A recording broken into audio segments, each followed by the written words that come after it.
sosial dapat dibentuk karena adanya hubungan lebih baik antara pemerintah dan orang tuanya, dan juga kelompok sosial dibentuk karena adanya kepentingan yang sama dan hasil yang sama.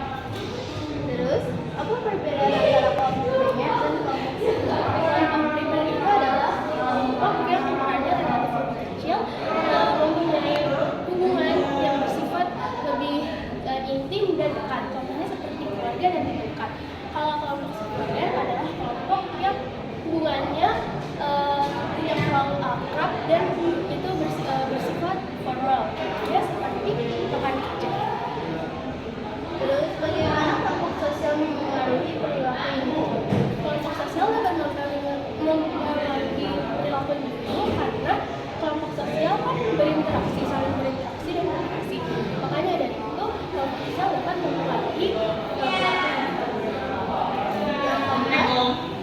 Keempat, apa itu konformitas dalam kelompok sosial? Konformitas dalam kelompok sosial adalah adanya perubahan dan penyesuaian sikap individu di suatu kelompok, dan juga artinya kita beradaptasi dalam suatu kelompok.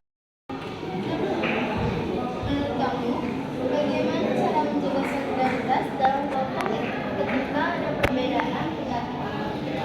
Menurut saya adalah kita harus menyaring dulu, menampung pendapat yang masuk ke dalam kelompok. Terus kita mengumpulkan pendapatnya dan kita bermusyawarah. Kalau sudah dapat hasilnya atau sepakat, kita sepakati adalah hasil. Yang kelima, seberapa penting komunikasi dalam membangun solidaritas di antara anggota kelompok? Menurut saya, membangun komunikasi dalam suatu kelompok itu sangat berpengaruh untuk membangun solidaritas, karena kalau kita ingin kelompok kita solid, kita harus berkomunikasi dan juga harus saling memahami satu sama lain. Yang keenam, bagaimana solidaritas dalam tim dapat membantu pencapaian tujuan bersama? Dalam pikir, untuk membantu tujuan bersama itu kita harus saling bekerja sama tentunya, dan juga harus saling memahami satu sama lainnya. Kita jangan kayak mementingkan atau egois dengan pendapat kita sendiri. Kita harus saling terbuka satu sama lainnya juga,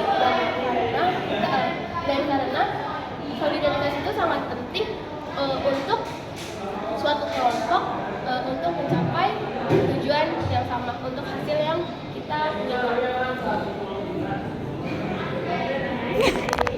Terakhir ya. Ya,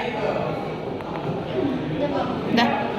Yang terakhir, ceritakan pengalaman Anda terkait solidaritas di tim dan bagaimana hal itu mempengaruhi kegiatan atau proyek yang sedang dikerjakan. Menurut pengalaman saya selama saya di PIR, tentu kakak-kakaknya juga sangat baik dan juga sangat komunikatif untuk kerja. Jadi kayak sangat membantu untuk membangun ekskul PIR yang solid gitu. Terus tadi yang Bagaimana hal itu mempengaruhi kehidupan saya itu tentunya saya mendapat wawasan dan ilmu yang baru dari kakak-kakak juga atau dari teman bina. Terus juga saya dapat bereksperimen dan juga mendapat pengalaman baru, serta saya mendapat teman-teman baru juga. Terima kasih. Iya, sama-sama. Assalamualaikum warahmatullahi wabarakatuh. Perkenalkan, nama saya Renaya Alifi dari kelas 11-7. Nama saya Udia Rahmawati dari kelas 11-7. Kali ini saya akan mewawancarai eskul KIR, yaitu bernama Audia. Kita langsung aja ke pertanyaannya ya. Yang pertama, bagaimana dinamika kekuasaan bekerja dalam kelompok sosial? Dalam dinamika kekuasaan dapat diutarakan melalui distribusi, terus juga mempengaruhi kelompok sosialnya itu.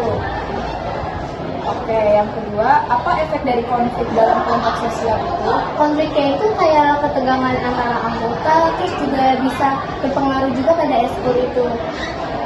Bagaimana cara mengatasi konflik dalam kelompok sosial itu? Itu bisa jadi kayak didiskusiin antara kelompok eskul kirnya itu sendiri. Apa yang dimaksud dengan solidaritas dalam konteks organisasi atau kelompok? Solidaritas itu membantu memahami dasar solidaritas. Bagaimana solidaritas dapat meningkatkan efektivitas kerja tim ekskul karya ilmiah remaja? Pertanyaan ini mengarahkan diskusi pada setiap konflik atau solidaritas dalam tim. Apa saja faktor yang dapat mengaruhi terbentuknya solidaritas dalam kelompok sosial? Itu bisa kayak diskusi juga. Dan yang terakhir, bagaimana cara menjaga solidaritas dalam kelompok ketika ada perbedaan yang pendapat yang berbeda? Jadi kita itu bikin suatu diskusi terus menanyakan apa yang menjadi permasalahan itu sendiri. Sekian dari Rainaya dan Aulia. Terima kasih. Wassalamualaikum warahmatullahi wabarakatuh.